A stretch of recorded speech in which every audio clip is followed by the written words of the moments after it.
এইবার নতুন জীবন শুরু করলো সন্ধ্যা। সাম্প্রতিক পর্বে দেখা যাচ্ছে আত্মহত্যা করতে গিয়েছে সন্ধ্যা, কারণ আকাশ এবং সন্ধ্যার মধ্যে সম্পর্ক আস্তে আস্তে ঠিক হতে শুরু হলেই ঝড় নেমে এসেছে তাদের জীবনে। সন্ধ্যা জেনে গিয়েছে তারা এবং আকাশ নীলের মধ্যে আগে থেকেই সম্পর্ক ছিল।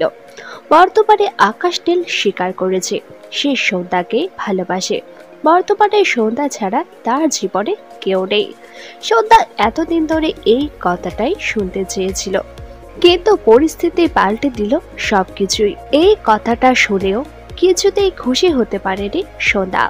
সে আকাশ নীলের কাছে ডিভোর্স চেয়ে বসে এবং বলে তার বোন সন্ধ্যাকে বিয়ে করতে হবে আকাশ নীলের। জীবনের প্রতি তীব্র ঘৃণা থেকে আত্মহত্যা করতে যায় সন্ধ্যা, কিন্তু তাকে সেখান থেকে বাঁচিয়ে নিয়েছে আকাশ নীল।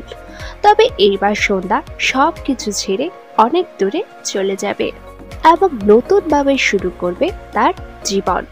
যদিও সে জানতে পারবে প্রেগনেন্ট হয়ে পড়েছে সে। এরপরে আর আকাশ নীলের কাছে ফিরে আসার কোনো রাস্তাই থাকবে না তার, কারণ নিজের হাতে তারা এবং আকাশকে এক করে দিবে সন্ধ্যা।